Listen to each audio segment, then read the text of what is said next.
architectes paysagistes. Je vous invite à un voyage dans l'art des jardins, à la rencontre de ceux qui les font vivre, les étudient et les imaginent.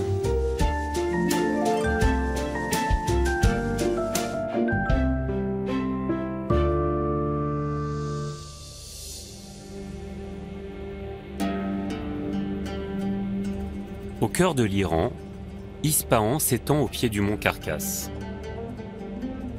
Cette ville, grâce à une situation géographique privilégiée, a toujours attiré les dynasties au pouvoir, devenant au fil du temps un des joyaux du Moyen-Orient. Son centre a été conçu au XVIIe siècle par la dynastie des Safavides. Ils en ont fait une véritable ville-jardin, s'inspirant du modèle du jardin persan ancestral, le Shaharbagh.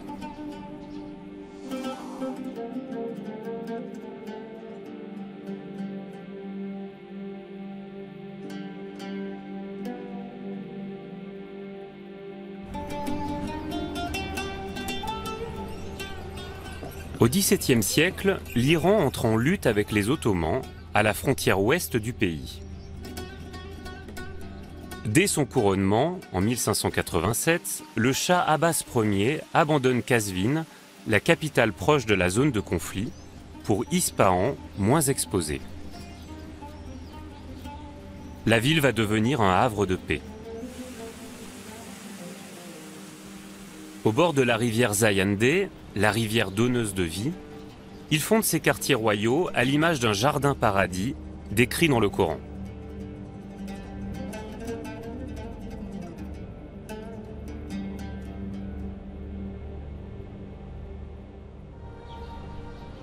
À Cheikh Sotoun, l'un des jardins de la ville, je retrouve Fatemeh Haïdari.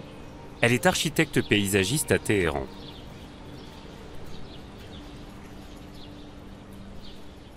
Le Shaharbagh est un modèle de jardin persan qui consiste en un pavillon à la croisée de deux axes qui découpe le jardin en quatre.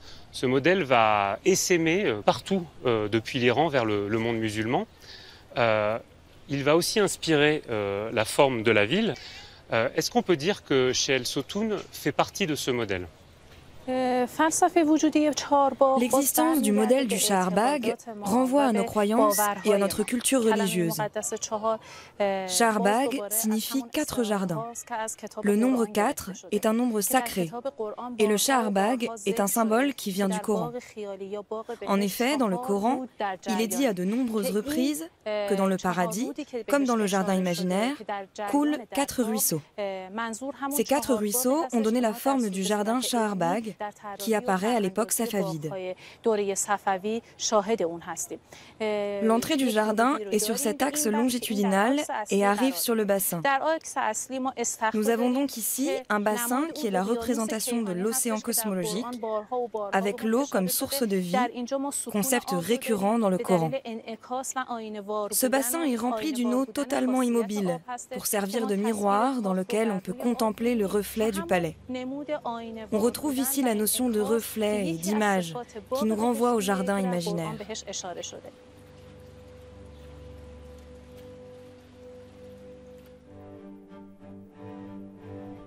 Les quartiers du Shah Abbas Ier sont conçus comme un Shaharbagh, avec 2 axes majeurs, la rivière Zayandeh et une immense avenue rectiligne.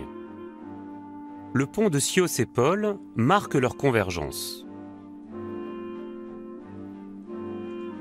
Au XVIIe siècle, on dénombrait à cet endroit plus de 30 jardins paradisiaques.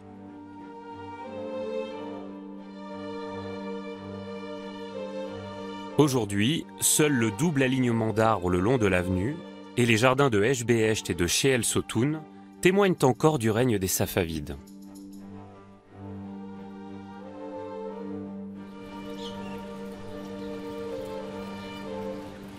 Le jardin de Cheikh Sotoun est conçu comme l'entrée du palais royal.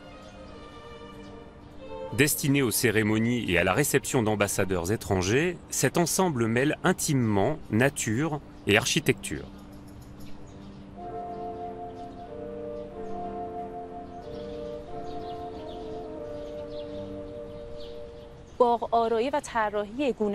L'idée principale derrière le choix des arbres et leur arrangement, c'était, conformément à l'idée du jardin paradis, d'avoir des arbres pouvant donner de l'ombre au bord des allées principales et secondaires, et des arbres fruitiers au cœur du jardin. Auparavant, il n'y avait pas de pelouse. Les arbres fruitiers étaient plantés de manière alternée dans le carré central, et les arbres pour l'ombre autour et le long des allées. Les pins marquent l'identité originelle du jardin de Sheel Sotoun.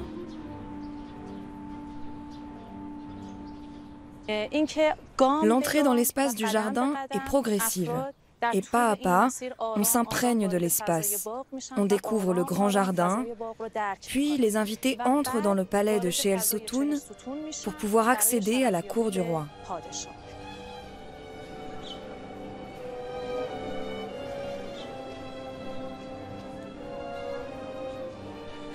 Alors ici, à nouveau, le lien entre architecture et nature est extrêmement visible. Le porche s'ouvre généreusement sur le jardin. Et puis, il y a une nouvelle donnée, c'est celle du ciel. Les colonnes nous invitent à regarder au-dessus de notre tête. Et tout autour de nous, on a une multitude d'éléments qui rappellent l'idée du ciel et des étoiles. Dans la conception du complexe de Sheel Sotoun, on voit clairement qu'il y a une continuité entre l'espace extérieur et l'intérieur du palais. Comme vous voyez, dans le jardin, nous avons tous les éléments d'un jardin réel. Les arbres, l'eau, les oiseaux. Mais dès l'instant où on met le pied sous le porche du palais, on pénètre dans un jardin imaginaire qui contient aussi tous les éléments du jardin réel qui l'entoure. Par exemple, ce sont justement ces colonnes qui soutiennent le porche et qui représentent les arbres pour l'ombre qui sont dans le jardin. Et comme le tronc de ces arbres, les colonnes sont plus épaisses à la base et deviennent plus étroites vers la cime. Quand nous entrons dans cet espace, nous voyons les glaces de l'alcôve des miroirs. Ces motifs sont des muqarnas.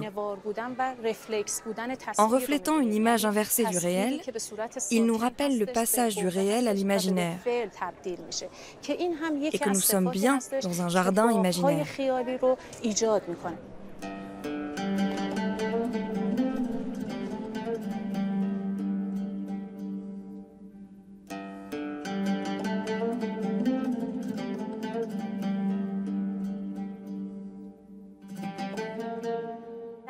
Les décorations de la salle d'honneur reprennent des éléments naturels, des plantes, des oiseaux, des poissons, des animaux en tout genre.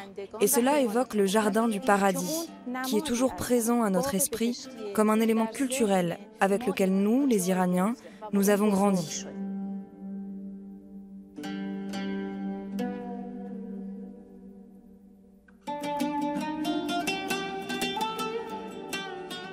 Le règne des Safavides coïncide avec l'essor de tous les arts persans, notamment de la miniature. De nombreux artistes répondent aux commandes des souverains pour restituer les scènes de leur vie paradisiaque. Jafar Okovat perpétue cette tradition de la miniature dans son atelier de la place Naqshband. Ces fleurs, vous n'avez plus besoin de les avoir sous les yeux, vous les connaissez par cœur. Alors là, on a des narcisses. Là, on a le rossignol. J'ai passé mon enfance dans les jardins, parmi les fleurs et les roses. Ça, c'est une rose. Une rose. Et alors lui, c'est un iris. C'est vraiment très réussi. Et sur quel support vous travaillez alors? De l'os de chameau. Ça garde bien la couleur. Et alors d'où vient cette tradition, Okovat? La miniature existe depuis longtemps, depuis l'époque safavide. Et de nombreux artistes l'ont travaillé. D'abord pour décorer les palais, puis petit à petit c'est venu sur le papier, sur le carton, pour la décoration des livres avec des enluminures.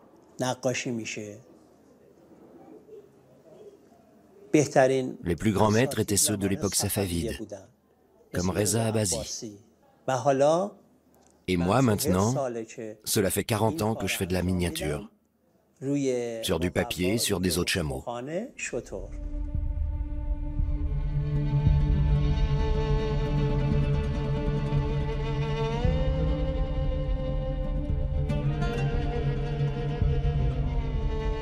L'attachement des Safavides pour la nature et les jardins s'inscrit également dans l'architecture du pont de Chios-Épole. Sa silhouette et les détails de son architecture évoquent le jardin imaginaire.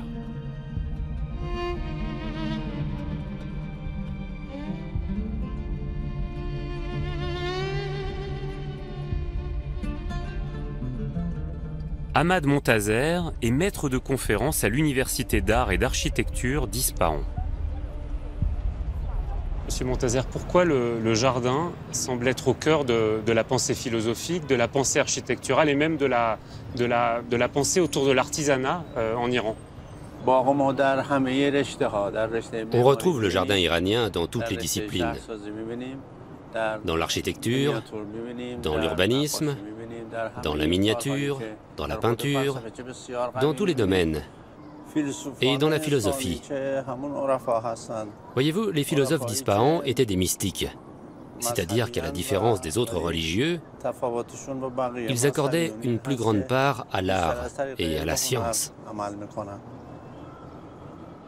Ces philosophes ont conçu l'idée du jardin à Ispahan comme représentation du paradis sur terre.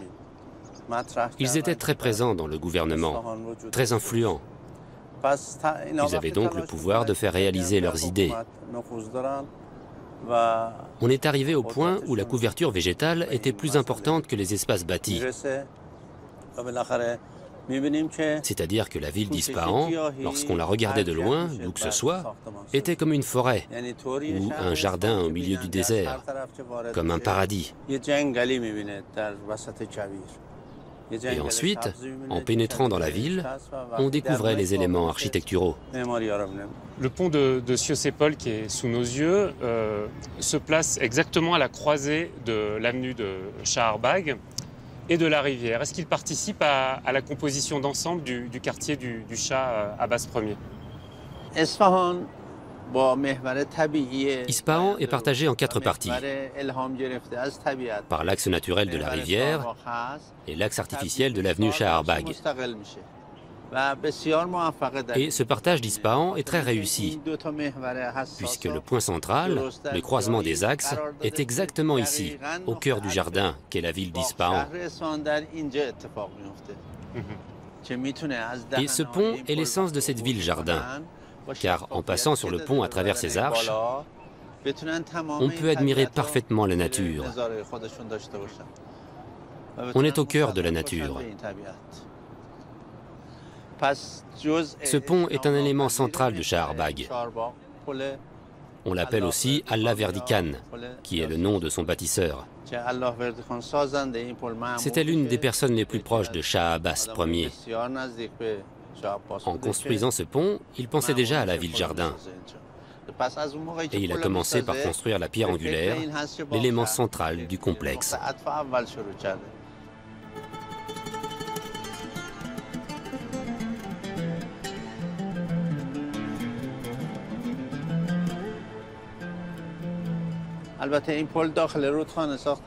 Le pont a été construit hors de la rivière. On ne l'a pas construit sur la rivière. En général, on construit un pont au point le moins large d'une rivière. Mais ici, c'est le point le plus large. Les Safavides étaient obligés de le construire ici, pour ne pas briser l'axe de Shaharbagh et la perspective de la montagne Carcasse. Ils ont d'abord construit le pont ici, puis ils ont détourné la rivière parce qu'à l'origine, elle coulait plus bas. Ils l'ont fait passer sous le pont.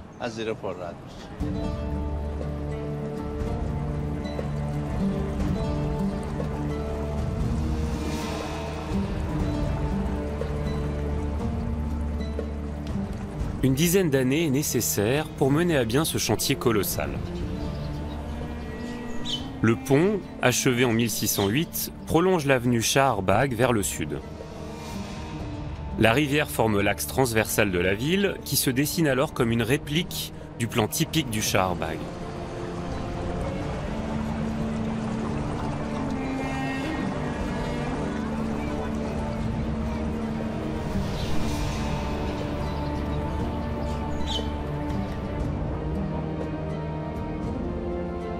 Au centre de l'avenue Shaharbagh, sur 5 km de long, un canal achemine l'eau de la rivière jusqu'à 7 fontaines. Bordé d'arbres, cet axe est conçu comme un jardin à part entière. D'autres petits canaux, les madis, irriguent les jardins de part et d'autre de l'avenue. À partir du XVIIIe siècle, la dynastie Qajar souhaite le développement urbain et industriel de la ville d'Ispahan. Les jardins, consommateurs d'espace et trop coûteux à maintenir, sont progressivement détruits. Roya Saatian est architecte paysagiste à Téhéran. Alors aujourd'hui, cette avenue elle est extrêmement sollicitée, il y a beaucoup de circulation. Est-ce qu'on peut dire de l'avenue de Shaharbagh que c'est encore une avenue jardin? On peut dire qu'il n'y a pratiquement plus rien du Shaharbagh d'origine. En fait, tout ce qu'il en reste, ce sont ces 4 rangées d'arbres. On a 2 rangées qui bordent l'avenue et qui datent de l'époque safavide. Les 2 rangées du milieu ont été ajoutées à l'époque Qajar. Bien sûr, les arbres ne sont pas de cette époque, ils ont disparu. On peut dire que de l'avenue d'origine, il ne reste que ces rangées d'arbres.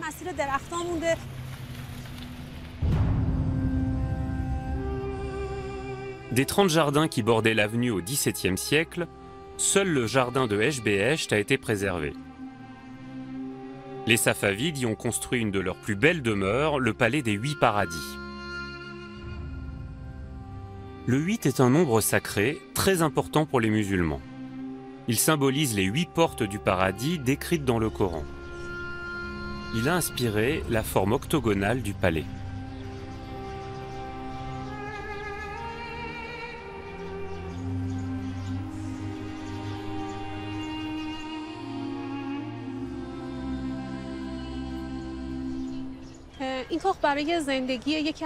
Ce palais a été construit pour être habité par l'un des rois de la dynastie safavide, Sultan Soleiman. À la différence de Chel Sotoun, ce palais a été construit pour que le roi y habite.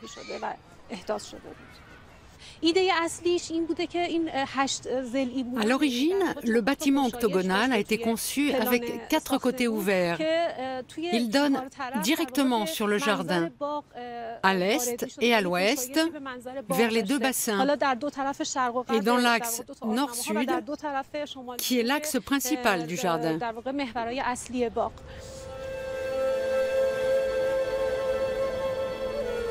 Un seul des 2 bassins de l'époque safavide a été conservé, mais l'influence du modèle du Shaharbagh est toujours visible avec un palais au croisement de 2 axes perpendiculaires.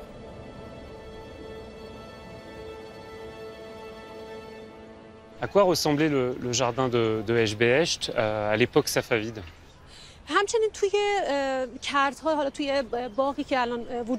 Il y a eu beaucoup de changements dans les parcs.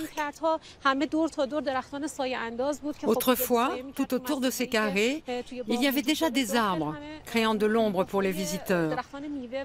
Mais au centre, il y avait des arbres fruitiers. Ils étaient très variés et attiraient beaucoup d'oiseaux. C'est d'ailleurs peut-être pour cela qu'on appelait ce jardin le jardin du rossignol. Mais maintenant, les arbres fruitiers ont disparu et les oiseaux sont plus rares.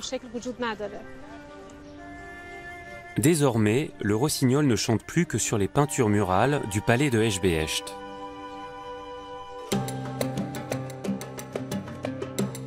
Les arbres fruitiers ont laissé place à la pelouse et le jardin royal est devenu un espace public.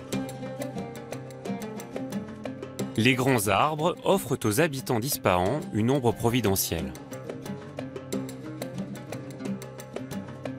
Saïd Rizi est botaniste et maître de conférences à l'université de Shah-e-Khourd, à une centaine de kilomètres d'Ispahan. Saïd, dans les jardins en Iran, vous avez une manière de planter les arbres qui est tout à fait particulière. Pour les grands platanes, par exemple, qui sont ici, vous les séparez de parfois moins d'1 mètre. En Europe, nous, on les aurait séparés d'au moins 7 mètres. Pour quelle raison? Une caractéristique importante des jardins iraniens, c'est la proximité entre les arbres. La raison de cette proximité, c'est qu'Ispahan est situé près du désert central d'Iran et a un climat très chaud. Donc, dans le style des jardins d'Ispahan, du fait qu'en Iran le soleil frappe très fort, les arbres sont plantés près les uns des autres pour que leur branchage se touche et forme une ombre dense et ininterrompue, une canopée. C'est l'un des principes de base dans la création du jardin iranien. Et alors, est-ce que l'ombre et l'esthétique, l'ornementation étaient les seules fonctions de la présence de ces arbres dans les parcs et dans les avenues? Un élément important dans le style du jardin iranien, ce sont ces arbres qui forment comme un mur le long des allées. Le fait d'utiliser des arbres de haute taille et bien droits était un symbole de pouvoir. Et ça, c'est un élément fort du Shah Arbagh, particulièrement à l'entrée des jardins.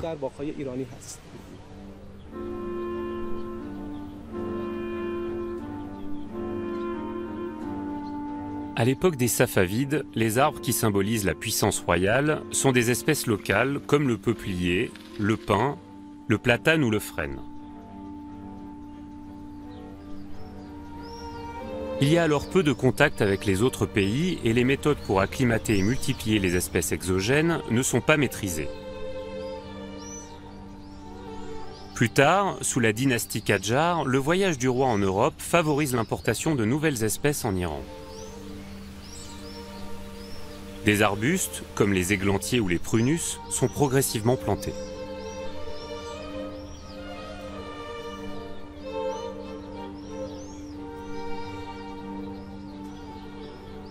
De nouvelles essences fleuries arrivent, combinant leurs couleurs à la rose, déjà présente aux origines du jardin persan.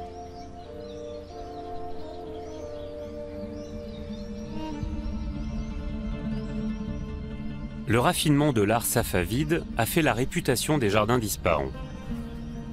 Surnommée la moitié du monde, la cité reste la capitale de l'Iran jusqu'en 1750. Son centre conserve aujourd'hui encore la couverture végétale des paradis de jadis. Armin Baramian est urbaniste à l'université d'art et d'architecture d'Ispahan. Alors ici, on le voit très bien depuis les toits, la ville est complètement noyée sous la végétation, à tel point qu'on ne fait plus le distinguo entre le jardin de Eshbehesht et l'avenue de Shah Arbagh. L'idée de base, dans la relation entre l'avenue et les jardins qui l'entourent, c'était d'avoir une grande surface couverte de végétation, d'espaces verts et d'arbres. Dans le processus de développement de la ville, le schéma de Shah Arbagh va se reproduire plusieurs fois. Nous avons maintenant des rues perpendiculaires à l'avenue Shah Arbagh, qui lui ressemblent exactement à plus petite échelle, et qui suivent le développement de la ville jusqu'à arriver à des obstacles naturels, comme les collines. Le Shah Abbas Ier voulait faire d'Ispahan la plus belle ville du monde. Est-ce que finalement cette ville a été et est un modèle unique? Bien sûr, l'idée de base qui venait du jardin iranien et le fait d'en utiliser les principes dans la planification de la ville, c'était une première. C'était une entreprise unique en son genre à l'époque. Et même après, rien de semblable n'a été fait à une telle échelle. Mais aussi, je voudrais ajouter ma théorie personnelle. L'Iran est au Moyen-Orient, c'est-à-dire à mi-chemin entre l'Orient lointain et l'Occident. Or, en ce qui concerne les jardins, nous voyons qu'en Occident, il s'agit de contrôler et ordonner la nature, alors que le jardin asiatique est plutôt en phase avec la nature. Donc ici, au milieu de ces cultures, au Moyen-Orient, Nous avons une forme de jardin qui, dans les grandes lignes, essaie d'ordonner et de contrôler la nature, mais qui lui laisse sa liberté dans le détail. Par exemple, on ne taille jamais les arbres. On les laisse pousser naturellement. Donc nous sommes entre le contrôle de la nature et le laisser-faire de la nature, entre l'Asie et l'Occident. La géométrie, les grands axes, les perspectives d'Ispahan nous renvoient à une conception familière de la ville. Une corrélation étonnante qui nous interroge sur les liens culturels et esthétiques, conscients ou inconscients, tissés entre l'Orient et l'Occident.